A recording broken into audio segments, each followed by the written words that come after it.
Kane, for those of you who don't know me. I'm the PALS chair for this year, which has been really exciting so far, and this is our first general membership meeting. There's going to be 5 throughout the year, and so this is our first of 5, and for the first 4 we have speakers which we've chosen that reflect some of the interests and concerns that we've heard from parents over the last couple of years of interest areas that they want to hear more about. So we're going to have 4 of those, and then the 5th one in May is going to be the state of the school that Dr. Scully and Kathy Bernasek will present, and she is our board chair. And I'm going to post details on the PALS page about what we have, but I just wanted to quickly go through what some of the topics are just to pique your interest. And so today we're going to be doing social and emotional learning with Dr. Scully, and we're thrilled to have her. And she actually has spoken here probably 8 or 9 years, so before her tenure here as our head, so that's exciting, comes every fall, so that's great. The second one, which is going to be in November, is talking with your kids about sex. We're going to bring back one of our speakers that we've had, Debbie Rothman. She was a real hit last time. Usually we have a lot of people in almost standing room only. That's a hot topic. So, not early enough. Yeah. So, and that's what you end up finding out is you should have been talking at when they were 5. Okay. So, so then in January we're going to have a topic. So that's going to be January. Yep, so that's January. All right, so then in March, mentoring your kids in a digital world. We're flying in a person from Chicago. Her name's Deborah Heitner. She's just written a book on this, and she's very much about how do you mentor your children, what do you need to tell them, and how to sort of keep them safe. So similar to the themes that we've heard before, but she's probably going to have a slightly different spin on it. And I just wanted to ask Tammy and Christy just to stand up real quickly. So can you just stand up, Tammy and Christy? They are both on our speaker committee. They're the ones that are behind the scenes kind of helping to make sure that we've got these speakers. We also have Rachel Brand. I don't think she's here today, but anyway, it's the 3 of them that are the brains behind the operation. So before I introduce Dr. Scully and talk a little bit about her amazing credentials, I want to ask Jennifer Graham to come up and talk about Fall Fair. And Eamon, if Eamon's here.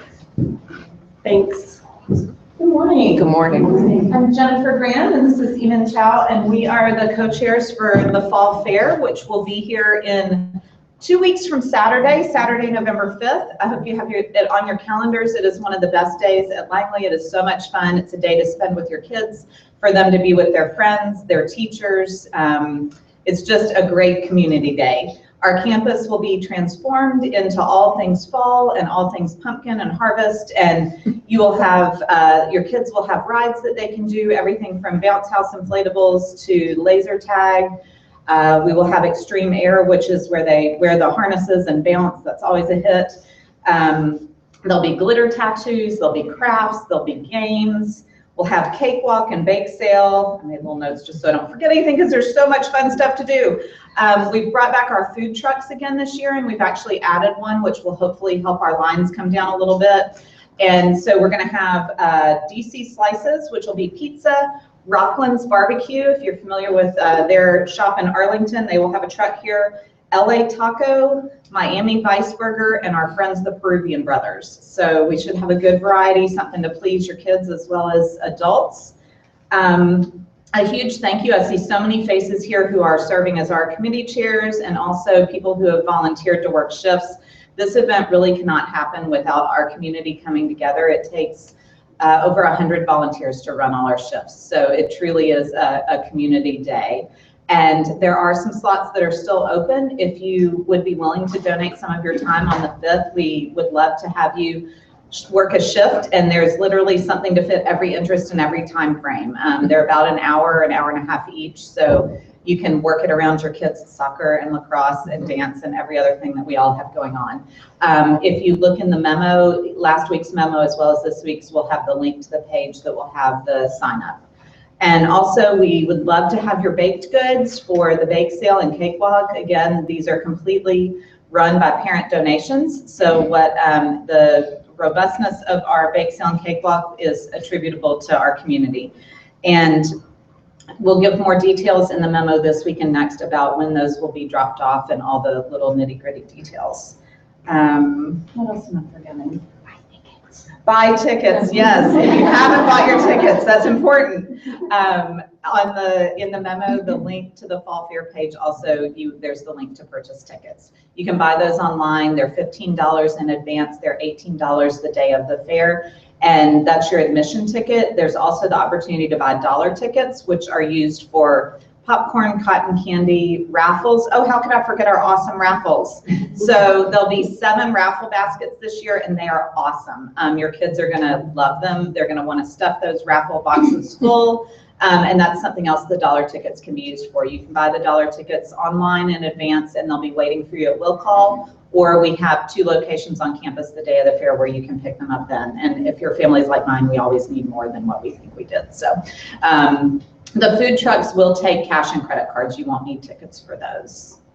And other than that, I think that's all. So thank you all very much, and we look forward to seeing you at the fair. Thank you. Okay, so just a couple of things about Dr. Scully that some of you probably already know, but for the new parents here, when I was looking over your resume, yesterday, it was like a scroll. I thought I could just sort of go like this and start bulleting out all the things this woman has done. She's in her 4th year here as our head of school, but has over 25 years of work experience in leadership roles here in the DC area in independent schools. So most notably St. Stephen's and St. Agnes, and then most recently the Cathedral School. She actually now has a national reputation with her work in child and adolescent development. She sits on the board of 2 organizations now, the Elementary School Heads Association and the Virginia Association of Independent Schools. She's consulted with more than 40 schools around the area and probably even around the nation about these topics, including this one today, which is social and emotional learning. There's a ton of research out on this now. This is a really compelling topic. And we're so excited to have you, so thank you. Thank you, Cindy. Well, thank you for coming. I love doing this. This is how I got to know Langley School in the first place. I was working at St. Stephen's and St. Agnes School and came over and did a lot of PALS work early in my career, and then that continued during my tenure at National Cathedral School. And so when the headship of Langley came open, it was sort of a no-brainer, but I think the parents are exactly who recruited me to Langley, because I loved coming and doing these PALS conversations. So forgive me, I just got back from the Elementary School Heads Association where I managed to get some sort of bug. So I have a frog in my throat. Usually I don't need a mic, and I think I'll persist, but if for some reason you can't hear me, which is rarely the case, but because I'm a little under the weather, let me know and I'll use the microphone. This is an exciting topic for me. This has been, as Cindy said, I've spent the bulk of my career as an educator thinking and working deeply on issues of child and adolescent development, and looking at how we support children cognitively and educationally, but also in the realm of their growth and development as young people. And in the last probably 8 years, there's just been an explosion of research in the area of social and emotional learning that has confirmed a lot of the things that schools have been doing for a long time, and a lot of the hunches that those of us that have been working with kids for a long time have known. So what I want to do this morning is give you a sense of the overview of what the research literature is saying about this subject, and how Langley intends to respond to that as part of our work on the 2nd pillar of our strategic plan, which is really distinguishing ourselves in the area of social and emotional learning. Langley School has long been known for this work, actually. One of the things that preceded Langley's reputation in the community is this idea that children are raised not only to have excellent academics, but also to be brought up in an environment where their character, their ability to get along with others, to forge meaningful, lasting relationships that are productive and respectful, that they are kind and considerate citizens of their community. That has long been one of the hallmarks of a Langley education. But what we're doing now is starting to unpack that in a little bit more of a sophisticated way to say, what are the ingredients that go into ensuring that the students leave us in that way? And what are some of the areas where we can extend and push this work? So what I'm going to do this morning is talk about some of what the research literature is telling us, and some of our aspirations for what we hope to do over the next four years, really, in rolling this work out. So it's both research literature based and sort of what do we know and where are we headed. So to start, and it was really fun to be at this Elementary Heads Association conference, because once again, I felt like it was very affirming and reassuring. We had some researchers who were with us who talked about this again, and it just confirmed for me that we're kind of ahead of the curve in doing this work, and we're really headed in the right direction. So I want to talk a little bit about what our philosophy is around this. And some of you have heard bits of this. If you came to the 7th grade coffee, you've heard some of this. But I want to spend a little time talking about philosophically, why do we think this is so important? What we know is that children's social and emotional acuity and their abilities in this realm are directly related to their academic success. For a long time, we thought that working on kids' character and their social competence was just sort of a nice add-on and something to do because it was the right thing to do. Now there's a lot of research that shows that children actually need to develop these capacities to be successful students. And some of that is understandable. If you are unsettled emotionally and socially in your life, your brain isn't as free to learn and to engage complex subject matter. But it's also more than that. The ability to have empathy and to take multiple perspectives and to be able to understand and walk in someone else's shoes allows you to take a complex text or a primary source document or a really complex science or math problem and look at it from multiple angles, which is how kids arrive at more complex thinking. So we know that it's not only helping them be free to learn, but it's also deepening the way that they go after intellectual tasks. We also know that they're more successful in adulthood. We have finally tracked. They did a study where they tracked kindergartners who were more successful socially in the kindergarten classroom and looked how they were doing in their 20s and 30s. And what they found was the kids that could share and who could play well with others and who could resolve conflicts and build strong relationships were engaging in more what we call pro-social behaviors in adulthood. There was less incidence of depression. There was less incidence of substance abuse or disengaging from school and getting into trouble. And that correlation is powerful because we know what we do in kindergarten is really important. But now we have data to show it is what we do from kindergarten and all the way through that will position young people to be happy and successful in adulthood. And so what we at Langley believe is you don't have to make sacrifices or privilege one over the other. That's a false dichotomy. We don't think that to have a really rigorous and excellent academic program, we have to sacrifice anything in the social and emotional realm. In fact, we think when we pay attention to that, it allows kids to have a more balanced and less pressured academic approach, less on that treadmill of achievement that makes them think that their sole worth is based on their GPA or their transcript or where they go to college, and therefore they're better scholars because they're engaging the material in the way they should be gauging it, not to sort of get a bumper sticker on the back of the family wagon and make everybody proud.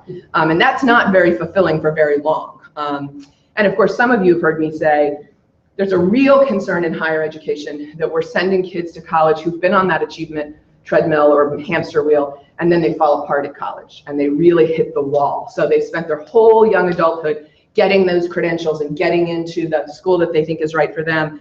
And then they get their first C, or they, you know, have a social issue and they call home and say, I'm coming home, and it's over.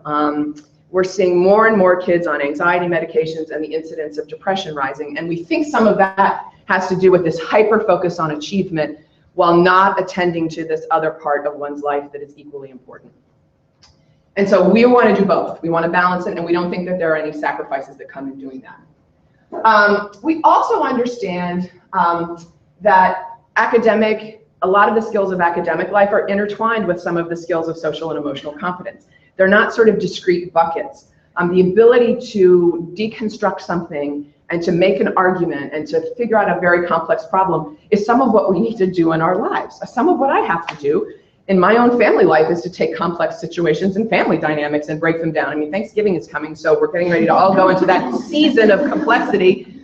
And you know, I'm already thinking my family is traveling for a family wedding, and we're all staying in this rented house with, you know, a million. And I'm thinking, boy, I'm gonna have to bring a lot of analytical reasoning and social competence to this weekend of family togetherness. So they're really similar skill sets, and so we need to have both, and they're really intertwined. And if we want to develop these young people to be complete and whole, we have to do both of those things. And then the other thing that we know is social and emotional learning, just like cognitive learning, follows an arc. And so we know that 3-year-olds are capable of certain kinds of social and emotional tasks, and 8th graders are very capable of different ones. And we know that development shapes that. So anyone who's lived with a pre-adolescent or a teenager knows that there are certain things that happen during that stage of development that are bumpier sometimes, related to physiology and puberty and hormones. And I was, with heads this weekend, and we were all laughing about, one of the heads I was sitting with said that he had wanted to take his daughter out for dinner before he left because he was going to be away for a few days, and she's 12, and she rolled her eyes and said, "Oh, that would be so embarrassing and awful." And he looked at me and I said, "You know, Neil, that's just par for the course. It does not mean," he's like, "Well, I was really stung." And I said, "Yes, I'm sure you were." And I said, "But that's part of her job right now. It would not be super cool and fun to go have this special dinner with you before you go on your trip. She probably just wants to go in her room and talk to her friends and have some space." So we know that there are certain periods developmentally that have overtones based on where we are developmentally. And we also know that not everybody's, children that are the same age are not always in the same place. And teachers know this, of course, because our sample size of 15 or 16 kids in a classroom tells us that. And boys and girls aren't always in the same place. So you can have, kids that are the same age, but in very different places developmentally. And so part of this work is meeting kids where they are and taking into account where they are and not expecting everybody to have the same journey through that. So that's what we're after. And we had the 7th grade coffee, and a parent asked me a great question. So why is Langley taking on this work so explicitly and so intentionally right now? And I think it's in part because the world that children are growing up in right now is really complicated. There is a lot less distance between information and access to information about the world for today's children than when I was growing up. I didn't have a personal computer in my pocket. I didn't walk around with a little phone that connected me to a world of information. I was learning what was being talked about on the bus, whatever was happening in my friendship group, maybe whatever I overheard, but I wasn't being bathed in a daily kind of dialogue of information about all kinds of things, much of which is can be very scary and overwhelming. And I think right now, more than anything, when there were political elections when I was growing up, it was sort of like white noise in the background, and maybe my parents were debating different policy positions and thinking about that. I wasn't hearing the kinds of things that children today are hearing about a political conversation. So if you have a young child, it's forcing you into a conversation maybe about certain things that you would never have expected to have to talk about. And because of this access to so much information, kids are in very different places, because some families are pretty strict about that. You don't have a phone yet, or you haven't been exposed, and other children have a lot of access, and they all come to school. They all ride the bus together. They're all on the same soccer team. And so we need to really think about getting ahead of this, not so much in content, but in process. What do you do when you hear things? How do you ask good questions? Our curriculum is inquiry-based, and so we want kids to have an ability to connect with their parents and with their teachers when they hear information that is confusing and overwhelming. And so I think that's really important. There's an urgency now about how much information is coming at kids, and some of it is not good information. It's not accurate, and it can be overwhelming and scary. And so we have to arm them with skills almost in a protective way to prepare them to unpack some of that. And we've had kids come back to us and say, "I wish we'd done more of that when we were at Langley before high school," because the other thing is we're sending them to high schools where a lot of this conversation around some of the things we're going to talk about is part of the curriculum. And we want them to be ready for that and not intimidated or scared or overwhelmed by that. So when I think about how we do this and how we intend to do this at Langley, and this is where I think we're distinguishing ourselves from other schools, is that we're going to interweave 3 domains around social and emotional. So when you hear the term social and emotional, which is all over it's a buzzword. You can read it in the New York Times, you pick up any educational journal, it can mean different things to different people. So a lot of social and emotional work is rooted in the mindfulness movement. You may have heard about the power of mindfulness and meditation and slowing down and being reflective. At Langley, we believe that social and emotional learning has 3 major learning domains that it touches on. The first is emotional intelligence, or what people often refer to as EQ. That ability to have emotional, I'm going to go into each of these in a little more detail, but to be emotionally intelligent.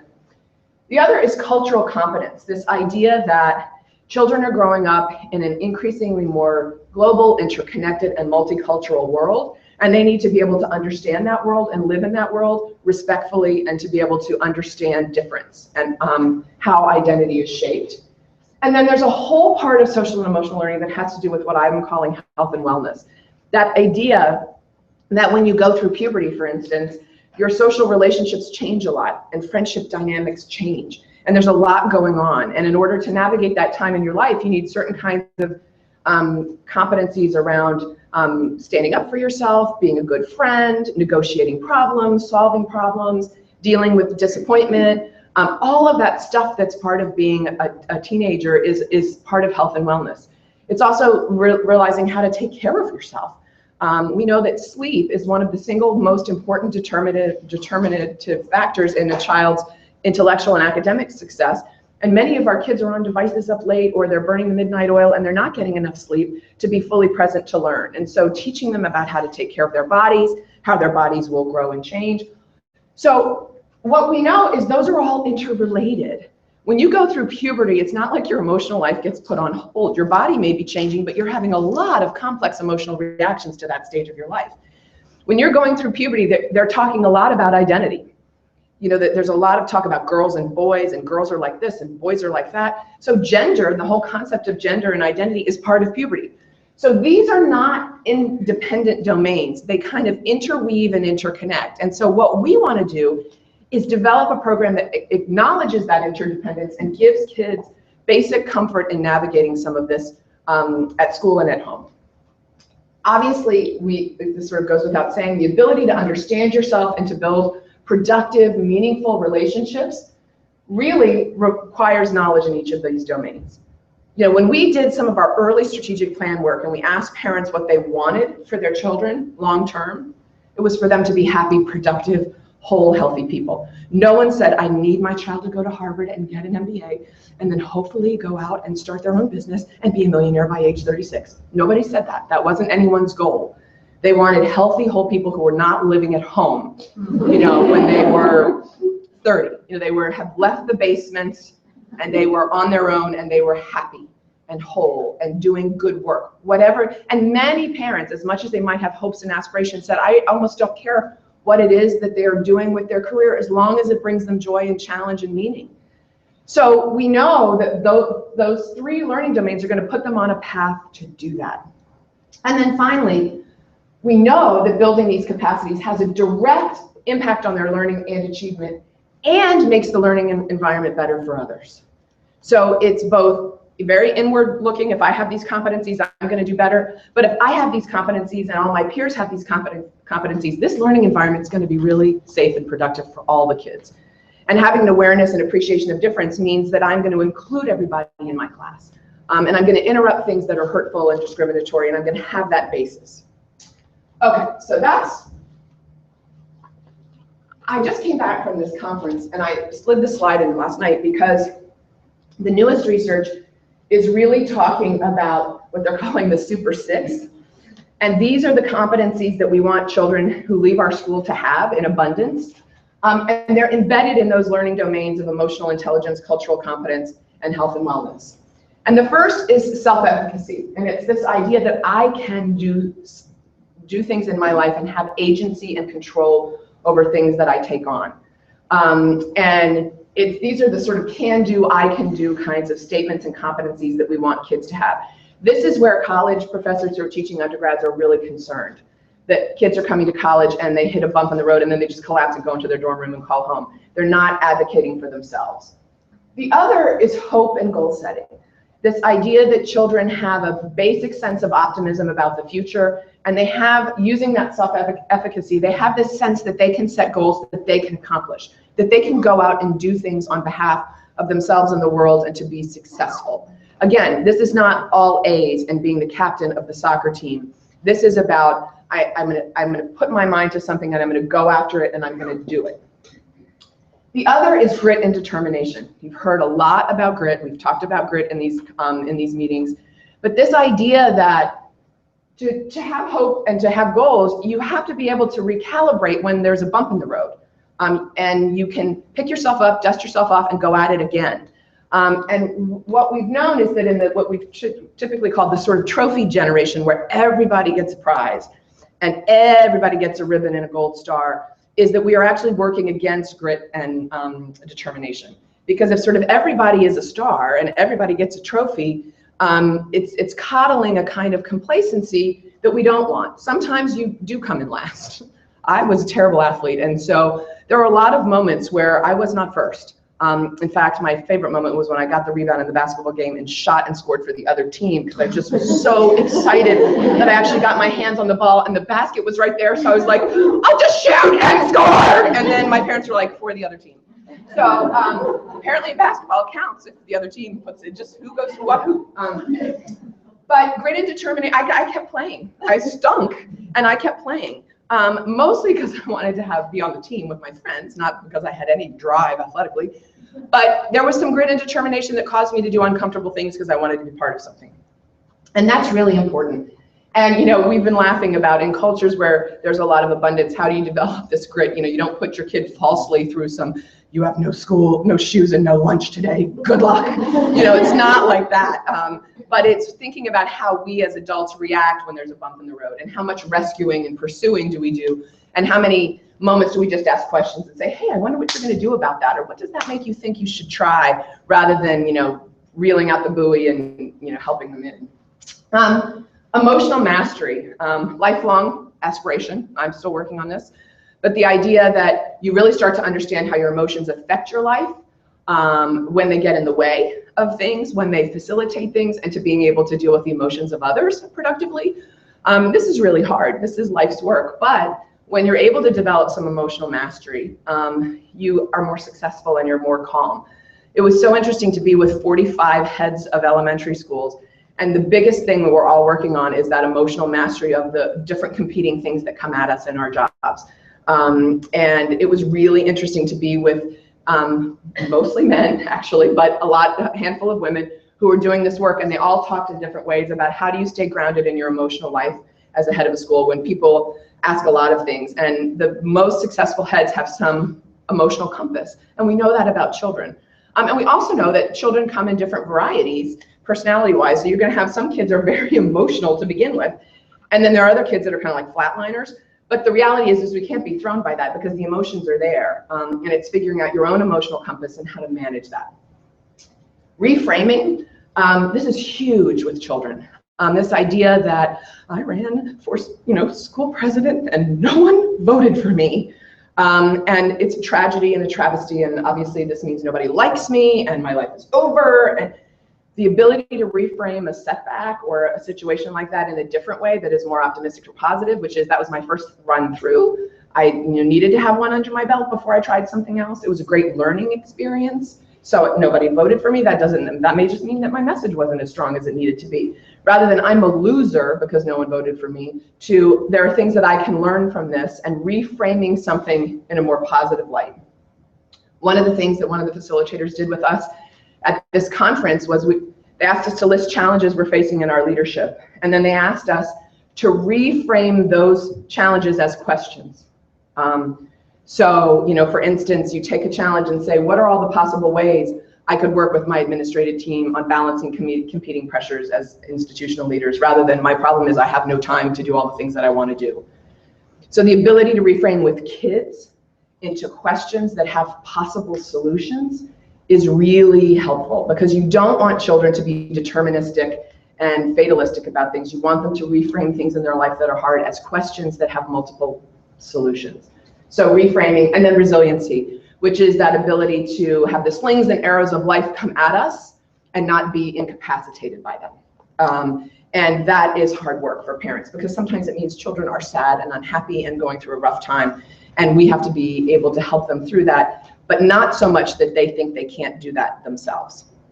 So the big six are interwoven through all of these different domains. So one of the things you've heard me talk about is this arc of development and achievement. This is the simplified, not nice one that we did with the cool animators, as you can recall. This is what I wrote when I first thought of this, and now it looks pretty and is professional. But I go back to this because this blue arc is what we call the cognitive arc of development for children. And obviously it's so steep in the years that we privilege here at Langley, the 3-year-olds to 8th graders. But what I now believe is beyond that cognitive piece, the same arc exists for emotional intelligence with the same depth and complexity.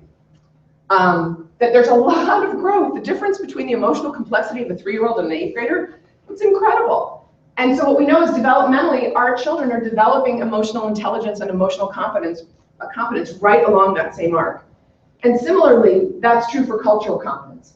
So the 8th graders who did an interdisciplinary unit that looked at identity and the danger of a single story and looking at how race shaped scientific research during different periods of our history are able to do that because they've grown up and understood about race and identity along the way.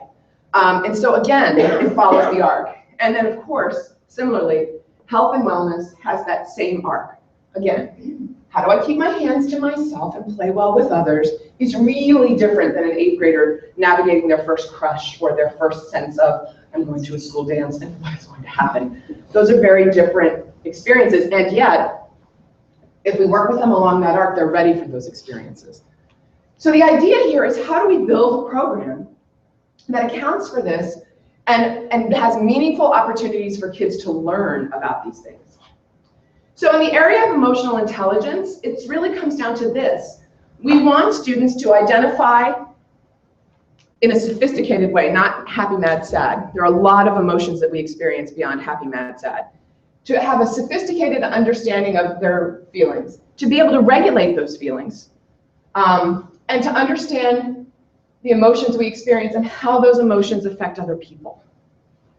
So that takes practice and skill to be able to do that. We also want children to adopt and identify and be able to cultivate empathy for the emotional experiences of other people, so that they can have empathy and take responsibility for the complex emotional dynamics that exists in our relationships with other people. The big work on emotional intelligence is coming out of Yale's Center for Emotional Intelligence. Mark Brackett is doing a lot of this work.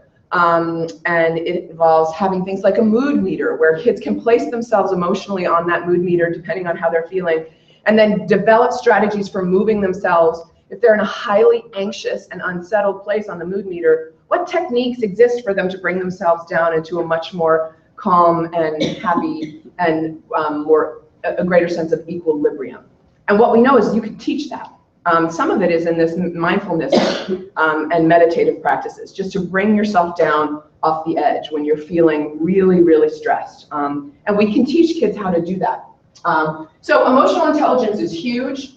And the other thing is some kids are born with a pretty good foundation for EQ, and other kids are not. You know, you can see it in a classroom. It's no fault of theirs. You know, it's the kid that reads social cues really well, and then the kid that just misses all of them, you know. And there are adults that are like this, by the way. You know, we all have encountered them, you know, been at a cocktail party and you're like, okay, this person is not reading any of my clues about this conversation.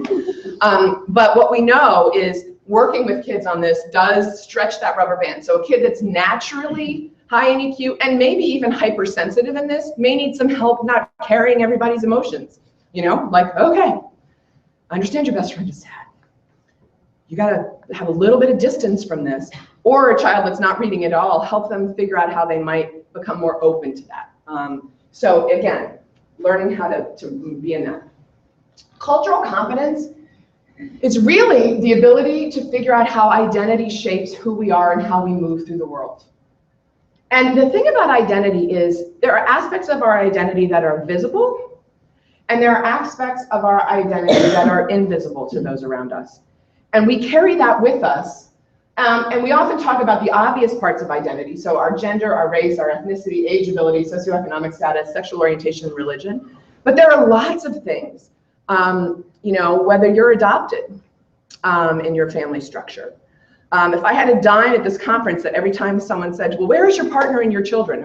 Where are they? What's going on? This assumption that I have kids. And I would say, well, I have 479 children between the ages of 3 and 8, you know, 8th grade. And I love them all. But you know, it's just interesting when you walk into a space when people assume things about who you are.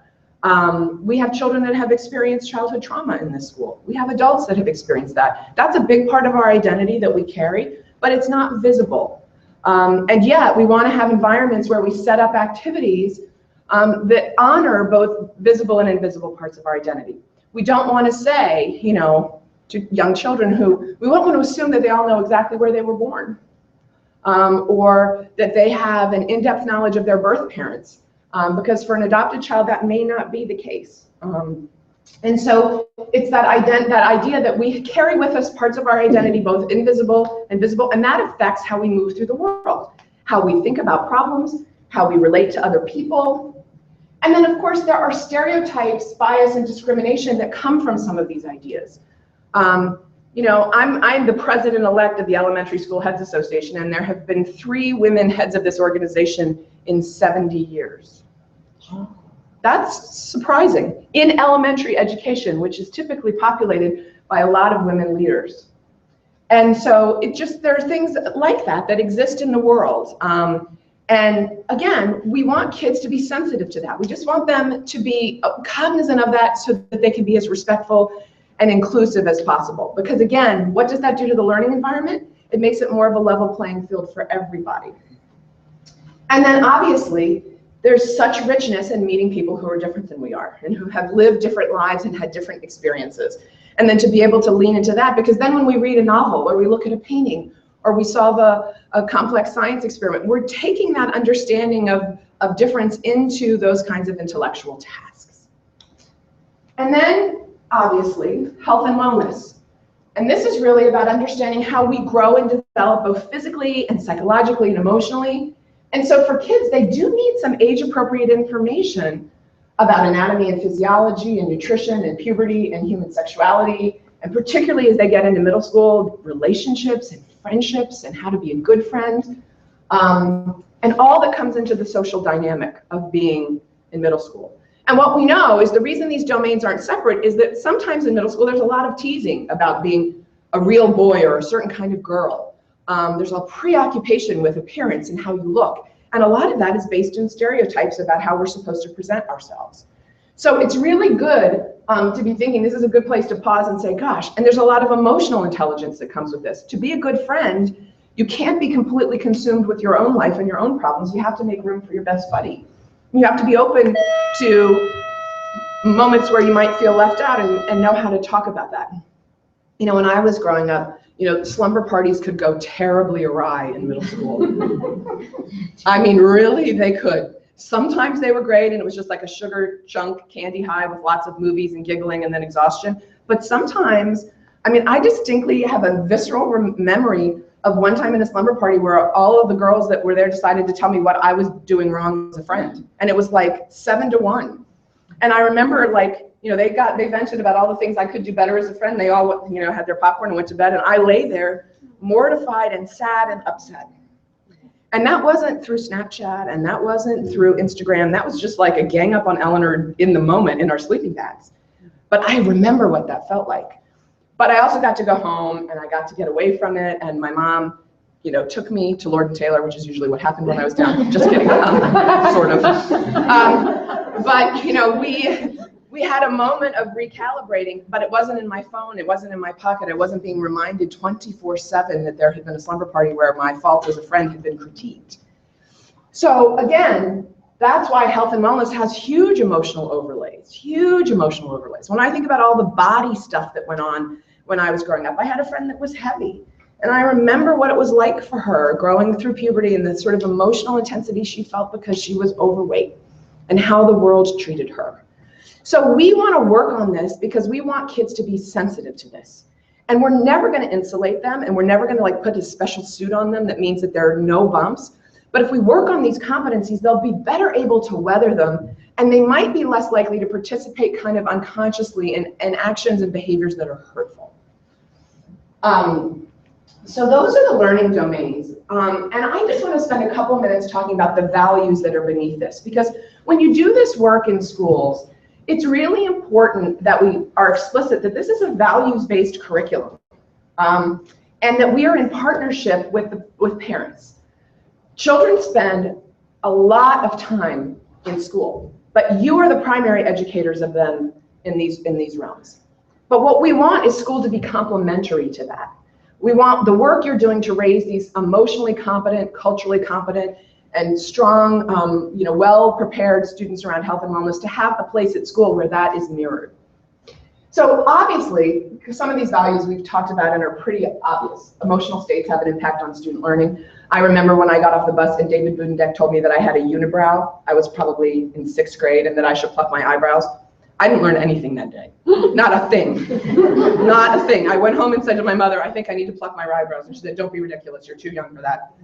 And I was like, but David Budenbeck said I have a unibrow. And he said, well, but I remember that, right? And so I didn't learn anything. I don't even know, that probably has a lot to do with my SAT scores. Who knows? But just kidding. But it had an impact on me that day in my learning. Communities are enriched and made excellent by diversity. Patricia Gurin is a leading researcher who has showed that when there is racial, socioeconomic, gender diversity in classrooms, by the presence of people who have different perspectives, it makes the discussion and the learning more rich. That's obvious. If we are all in classrooms where everybody thinks like we do, looks like we do, has the same set of values, then there are things that are not going to get surfaced. I had an executive committee of all these men who were leading the Elementary School Heads Association, and they were talking about, such and such, and I said, well, what about this? And they were like, well, we've never thought about that. And I thought, well, you've probably never had, it wasn't anything catastrophic or world altering. It was just having a woman at the table to offer a different perspective shifted the conversation. Human variety plays a vital role in children's intellectual, social, and emotional development. So we want to have that variety present at Langley. We want people to feel comfortable. So we want children to see, and I'm so proud when I walk into our primary school, we have such rich diversity in our primary school, and kids are interacting around that diversity all the time. In last year's Grandparents' Day, there was a world map up, and they had put push pins in the parts of the country where their families were from, where they knew they had some history. And there were push pins and little strings coming to Little McLean, Virginia from all over the globe. And that's wonderful to have kids talking about that and understanding that. And we've talked about this, kids that can interact empathetically and with different types of people, or can go deeper. They can interact with texts and substance more deeply. And it also, multicultural competence particularly, encourages students to challenge their assumptions. And to take greater risks in their work. And what we know is that risk-taking and thinking outside of the box, all of these skills that the new marketplace requires, need to come from people who are not sort of in one well-worn groove of thinking. The disruptive innovators in our economy right now are out-of-the-box thinkers. They are the ones that say, and one of the other exercises we did at this workshop was when we stated a challenge or problem, we were partnered and someone was supposed to offer the most outrageous idea that you could possibly come up with, the one that is just crazy. And then the question was, what was good or useful in that idea, even if you weren't going to do it? And it was so powerful. So again, having these different lenses to be able to walk in other people's shoes, to be able to take different perspectives, makes us better thinkers and creators and innovators and problem solvers. A couple of other values. Health is more than the absence of disease. This is really powerful. So, it's like you can't wait to talk to children about their growth and development until they're having a problem with it. You want them to have confidence in understanding how to take care of themselves and grow before there's an issue. You don't want to talk with a young woman or young boy about a dating situation that's gone awry and is really loaded after it's happened. You want to get ahead of it. And so health is about giving kids these skills and abilities now so that when they get to moments where they have to make really important decisions about their bodies and what they're going to do, they're ready. And what we know about young people is that their prefrontal cortexes are the last thing to develop. Sadly, and not until they're in their mid-20s. And yet we put them in situations in high school and college where there is a lot of potential danger. And yet that part of their brain has not figured out, well, if I take this, if I just have this one beer and then we go up on the, the train tracks and, do some risky things or go out on the roof and look at the star. Those are all bad. This is headed in a bad direction. But what we know is that their brains don't necessarily sequence those things. They're very in the moment. But we have the ability to anticipate situations and get ahead of it and help them think about some of those things. Obviously, a working understanding of how your body grows and changes, how to build positive relationships are really foundational life skills you need for your whole life. For your whole life. And if we help them now with that, it's like I always say, we don't start teaching reading in 8th grade. one day we just bring out the books and say, now it's time to learn how to read. We start teaching reading from the moment they're born, really, if you think about it. We have picture books and story books, and many people are reading to children in utero. And the reality is, developing these competencies around health and wellness should start when they're born too. And we want to do it in a developmentally appropriate way, but we want to have it be a strain of their learning and growth. And then finally, or two things. Social and emotional learning allows children to be exposed to value systems and beliefs, to understand their own values, and to develop respect for those who have differences in their beliefs than they do. This has never been more important, I think. That we are not all going to think the same way. We're not going to have the same values, but I am going to make room for your values, and I hope you'll make room for mine. I want to be able to tell you why I believe and think what I do, and I am not going to put down or make fun of what you believe. And in leaning into that, I might learn something about myself. It might shift my perspective. But at a bare minimum, we can have a respectful, civil conversation about what we think and believe. And I think that is needed in abundance right now. I think the polarization that's happening in the world and around some of this is so scary. And we want kids to be able to have these conversations respectfully. And then finally, as I said at the start, parents are the primary educators of children with regard to this work. But we want to complement that work, because when they come here for 8 hours a day, they are interacting with lots of other little beings. And we can help support that. Families, the safest, most comfortable place in the world for me is in my family. I am an adult woman, and the place I feel the safest and most secure, except for maybe perhaps this one Thanksgiving when we're in this group house, will be with my family. But I also really benefited from having schools that taught me how to do this with other people. And I could go back to my family at the dinner table and say, well, you're not gonna believe what we talked about today, and blah, blah, blah. I was an extrovert, my brother was an introvert, he just ate and I talked. And it was hilarious because my parents were able to have a window into what I was thinking and learning. And that made it even richer, because they would say, well, what did you think? All these great questions. Why? Well, what did you say? And what did they say? So it's a really important complementary relationship. But to be clear, the school is not in any way, shape, or form trying to supplant your values with their own.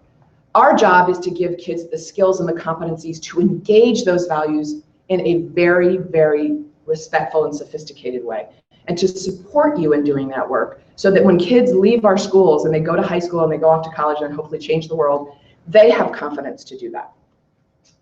So a couple of other pieces, and then we'll stop for some questions. I always have more slides than I need, but when I think about my work and why I'm an educator, this is why. Because this is the best part of the work. We can do both of these things. We can make these young people so intellectually ready for life, but we can also give them skills and competencies that will make them emotionally ready to be whole people and to have real productive parts of themselves engaged with other people. We've talked a little bit about these. I wanted to mention these because the staff of our school, the faculty and staff, are spending some time this year going deep on these. And that's because most of the moments for teaching about cultural competence or emotional intelligence don't come at a particular time of day. Like Wednesday is at 1:45 until 2:35. That's when we have to do it. It happens when you're going on a field trip and you see something. I remember when I took my advisory down to DC to do some work at a homeless shelter. And I said to the girls, there were buses available. I said, we're going to take public transportation down to 14th Street. And it was the most meaningful thing I've ever done with my students, because many of them had never ridden a bus. They'd ridden the metro, but they'd never ridden a metro bus. And there were a couple of interactions on the metro bus. There were a couple of moments of interaction with people who had mental illness or physically handicapped. And we spent weeks processing that day-long experience of going from Woodley Road in Northeast DC down to this homeless shelter on the public transportation and riding back. And so again, I think as adults, we have to work on ourselves first. And so the faculty and staff are doing that, so that when a teachable moment comes up on a field trip or on the playground, or when you're passing between classes, we're ready to have a respectful conversation. And that's the beauty of children, right? Is they just produce it at the most unexpected times, like when you're standing in line at the grocery store and there's 50 people behind you and they ask some poignant, provocative question, and there you are in the grocery store line, ready to answer the question with everybody watching and listening. The other thing I wanted to share is that some other themes that come up when you get into cultural competence are some really important ideas. So I'm going to take gender because that's been the substance of my professional work. Not every female presents their gender in the same way. There's a continua related to a lot of these parts of identity, and we want to make that safe for kids. There shouldn't be such a narrow construction of masculinity or femininity or whatever that kids feel like they're shoved into a box. We want to know that this idea of visible and invisible differences, and not to make assumptions about the things we see visibly, and not to assume a lot just based on not knowing someone well that their life is exactly like yours. It's also really important for kids to see themselves represented at school, in the books that we read, in the library, in the images that are on the wall. Because for a lot of kids, they look around and they say, do I fit here? And how do I know if I fit here? I will fit here if there are things that look like me on the walls or from my cultural background on the walls.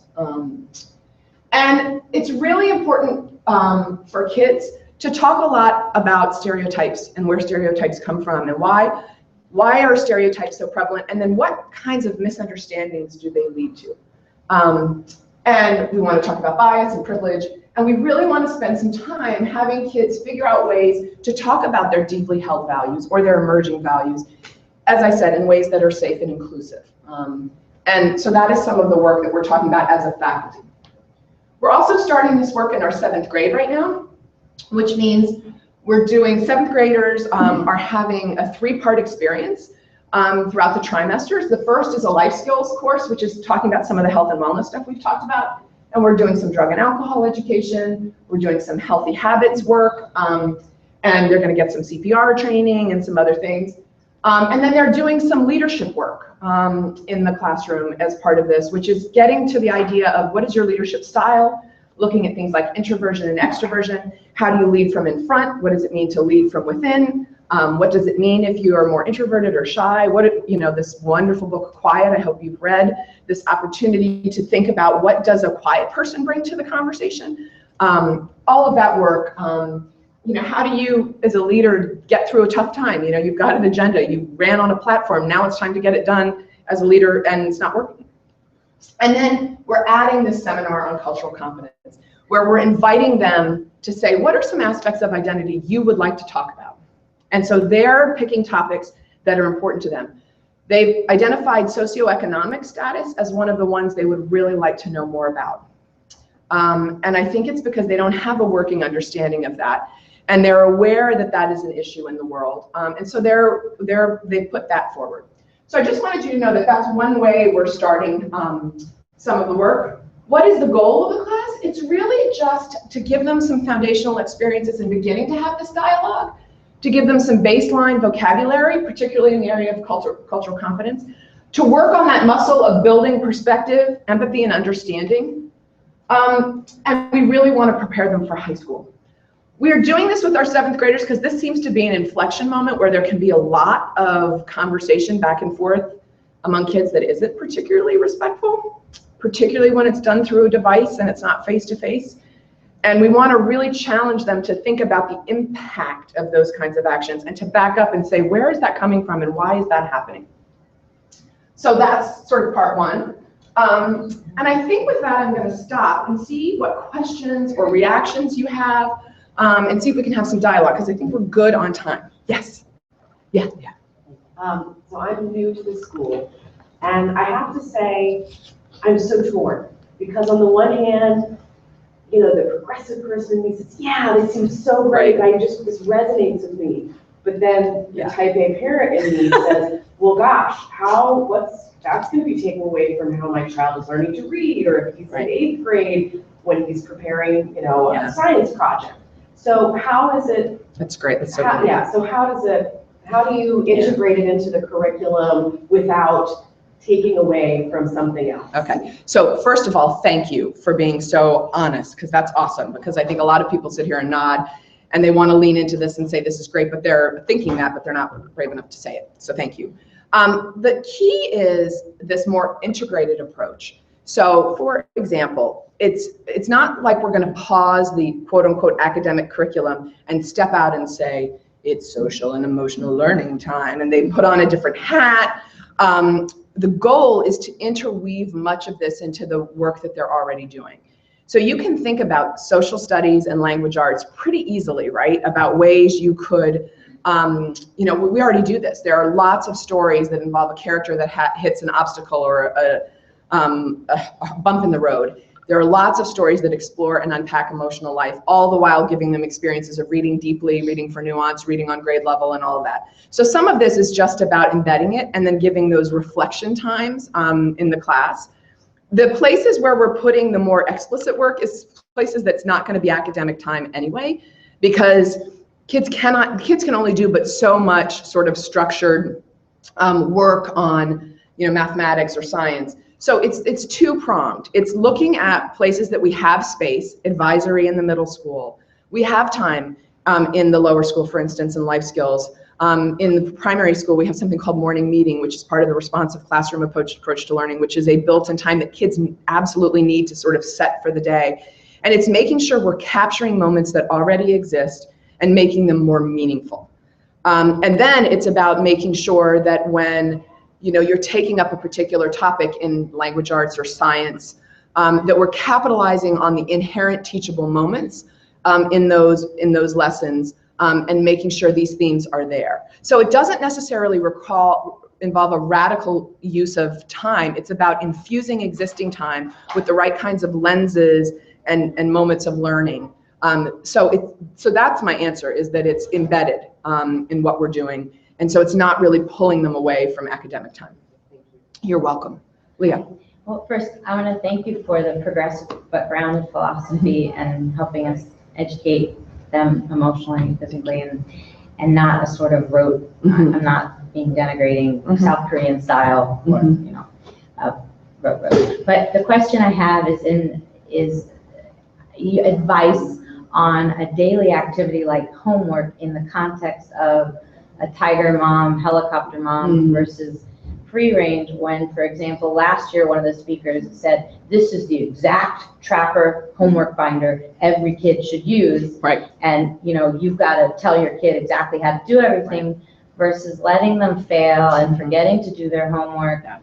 And as parents being educators, are we supposed to help with their homework when spell check keeps them from actually using an old dictionary? And then on the same token, as a parent educator, the example of mindfulness, if you were going to teach that here in school, they need PE, they need recess, but that would be so vital. Like California school system teaches transcendental meditation in all their public schools. So 2 questions on the homework, and then where would we fit something like mindfulness? So I'm going to do the second question first, and then I'm going to come back to the first question. Okay. So I'm tracking right. One of the things that we did on our professional day last Friday, whenever it was, you guys were off, we were here. We had a group, sort of the national experts in schedule, come and meet with us to look at our schedule. And we're in the process of evaluating what they learned for a potential schedule change. And the reason for that is, one of the things that we know is that when kids transition a lot, they lose a lot of cognitive think time. So if you have 5 transitions in your day, generally most children take about 8 minutes per transition to stop thinking, doing whatever they were just in, and then transition to whatever they're doing, whatever's coming up. And one of the things that we know is that that's sort of not, I don't want to say lost time, but if you have too many transitions, kids are spending way too much time gear shifting. And so one of the things that we've been advised to do is to reduce the amount of transitions in a child's life, and to do certain chunks of time and then a break, a meaningful break. So one of the things that you may see come out of this is more time going into the day to get them centered, having them have a larger chunk of time. That does not mean language arts all for that chunk of time, but a chunk of time where they can seamlessly move within the classroom between different learning activities, but not get up and go somewhere else and do a special and then go somewhere else and do something else. Recess and snack being longer giving them more movement, more time to just be free, and then a more afternoon chunk of learning that's the same kind of expanse of time that requires fewer transitions. In that model, we have moments where we can capture for if we wanted to do some meditative work, and I'm interested in teaching them some breathing and some reframing stuff. But we would have there is room because if we transition 5 times and lose roughly 40 minutes of think time, and we transition 3 times, we get time back that could be used for some sort of reflection. So I feel optimistic that in reallocating our time, we actually gain minutes, and we gain more on-task minutes, and that will give us a place to put it. That'd be great. Yeah, so more on that in the coming months, because this is fresh out of the gates. You're getting it. So homework. So I think it's a really good question. And I think that it depends, you're going to be frustrated in part with my answer, because it's going to depend a lot on the kid. There are some kids that are really, really, really disorganized. They have probably an executive function kind of disability. And that's not, grittiness isn't going to help them, because their brain is wired in a different way. And so grittiness isn't going, to suck it up and kind of go at it means that they're just going to struggle and struggle and struggle and not meet with success, and it's going to impact their sense of self, and they're going to start to not like school. So for some kids, they need an adult to help them get organized, but to teach them the kind of organizational things that will eventually you can release yourself from, because they can stretch those rubber bands and get better at it. So for some kids, you do need to help them with their organization, getting going on homework. There are other kids that don't need that. And so part of it is partnering with the teachers to get their assessment of your kid. So the beauty of the teachers at Langley is they have sample sizes in the hundreds. You have a sample size of 2, 3, 4, and so you are and your sample is very immediate and in your face. And you don't have the ability to place that child on a continuum of other learners. So I would say to a teacher, how much should I be scaffolding this for him or her right now? Including the education part, like correcting their homework? Yeah, or absolutely. Let them make their own mistakes. And I would ask the teacher for that, because a kid who has a spelling disability might need you to correct their spelling. A kid who is just sort of not motivated and spelling is boring might need you to not correct it, because it depends on what the problem is. And so, my favorite story about this is that I was I'm sure will come as a great surprise, type A overachieving firstborn girl. And so I was wound up. And so my parents' job was to unwind me, because, if I got an A-, I was on the floor and my career was over, and, and they did a lot of don't be ridiculous. My brother, who was probably a lot smarter than I am, phoned it in at the bare minimum. And so one time my mother said, Malcolm, you are very good at English. No, not so much. And she's like, I will pay you $20 if you get an A in English. You got an A+ in English for that quarter. And she said, see? And he said, and if you don't pay me, I'm not going to do it. And it took him deciding in his college years that he cared about oceanography and found the thing that he loved, that he started doing it for his own internal motivation. So there isn't a one-size-fits-all. I would partner with your teacher, use parent conferences next week to plumb this a little bit. Tell me how much I should be involved. The teachers will tell you. And then I would take it from there. But not every kid is the same. And so I wish I could say, don't do it or do it this amount. But there are some kids that really have challenges that need that scaffolding. And then other kids you need to back way off, because your engagement with them is going to increase the pressure, and they're going to work themselves up into a state, and they're going to be, up too late. So it really depends on the task. And there are going to be times when teachers say, I don't care for all of them, don't do this. We have a safety net built in if it's a disaster, but we really want to see what they can do. I will say, don't do science projects. Don't write essays for them. I mean, there are some bright lines, right? But I think it's also important that you find out what kind of scaffolding, whatever scaffolding is in place, is to give them skills to develop their own muscles, not to just get it done. And that's hard, because late at night, sometimes it's just like, can we just get this done so we can have peace in the home and go to sleep and not have a crisis? But I would ask guidance from teachers. Thank you. Beth. I would say, I think everything's been presented here is exciting and new. The 7th grade program that's happening this year is exciting. It seems like that's kind of a pilot program. Yeah. And I realize there are a lot of things in play with schedule decisions and so forth. but what do you see as a big picture next steps and timeline? That's great. So I'm so glad you asked that. Thank you. Great question.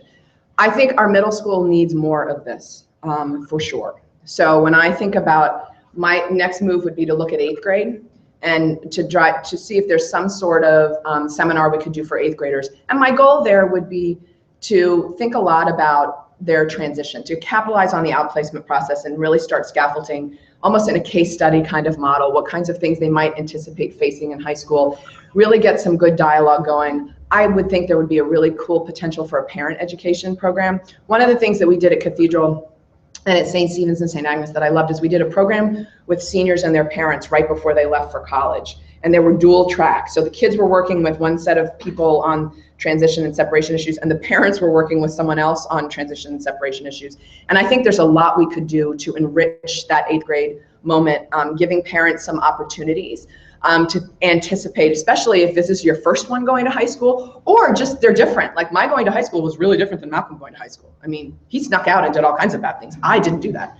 Haha. So, but I think so. It's really thinking about what can we push into middle school.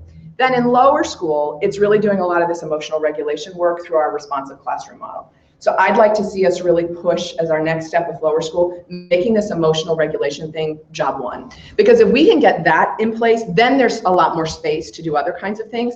So responsive classroom is which is what we use in preschool, in our preschool, JKK, and first, has a lot of this built in. But I'm contemplating sending some of our teachers up to Yale Center for Intelligence to get this ruler training because it's so good. And it would give the kids the ability to regulate and reframe. So we're good at helping them identify, but how do you bring yourself down and reframe? And how do you do that, you know, when there's a particular grade level and time of year, like 2nd and 3rd grade, gazing. Like this really starts getting going and it's affecting the class dynamics. So I want to do some of the emotional regulation work there. And then I think looking at the middle school and working backwards. So get something good for 8th grade, flesh out the 7th grade. So what do 6th graders, and I see the 5th and 6th graders as being that bridge kind of, that puberty education and socializing them around some of that. And then the cultural competence stuff is subtle. It's just worked into the curriculum. It's giving them opportunities through the subject areas to the first question about not necessarily having a separate class, but just working on that in history, in social studies, in language arts, in science. So I think the sandwich that I see is really getting the middle school program fleshed out with defined pieces for 6, 7, 8, working on the emotional regulation with the young ones, and then looking at interweaving the subtle cultural competence skills throughout the existing program, and just having texts and units of design, you know, that are more explicit around that. And then, you know, continuing to work as a community on our skills of, you know, relationship building and decision making and communication. So that's how I'm thinking about doing it. So I'm thinking kind of year by year, putting another piece in. The middle school work can happen simultaneously with the emotional regulation stuff. And the other thing that will be great is as we work on emotional regulation, those kids will be coming up with that as a foundation. And so we'll be able to layer into it a little more, you know, sophisticated stuff as they grow. Thank you. You're welcome. Yes. I would like to ask you a couple of things. Sure. One is, you mentioned executive function. Mm-hmm. Where does that fall in those development arc? Is it closer to cognitive or closer to the emotional thing? And does it It's in develop all of them. parallel? It's in all of them. And the reason I say that is, so executive function is the idea of sequencing things and being able to organize and plan for doing things. There's a huge piece of it in cognitive. But people that struggle with executive function can become easily overwhelmed. Mm-hmm. So imagine if you're in puberty and you're sort of hitting this new phase of your life and there's a lot of emotional content that's coming at you, that can be very overwhelming. Sometimes there's a relationship between attentional issues and executive function because people that have attentional issues are often impulsive. And if you're impulsive, that will affect your relationships and your emotional sense of self. And so I see it as cutting across all of them, not so much cultural competence, but in the area of emotional regulation and some of the health and wellness stuff, if you're struggling with sequencing and organizing and seeing the big picture, that can be really overwhelming to someone who's going through, you know, their first friendship problem. Mm-hmm. But it's very, very much a part of your cognitive development. And it is parallel kind of with all these three? Yes. Ah. Yes. And you mentioned about white noise.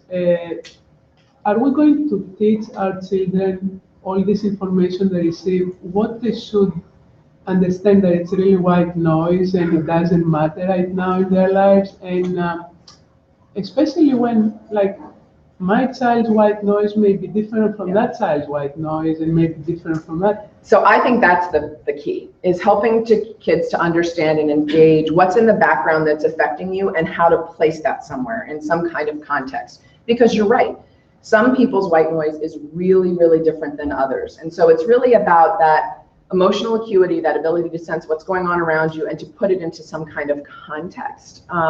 So it's the reason that all of this is on an arc is that it's not the same for every single person. There's diversity. Like if you look in this line, there's a range here. There's a diverse range of learners we have.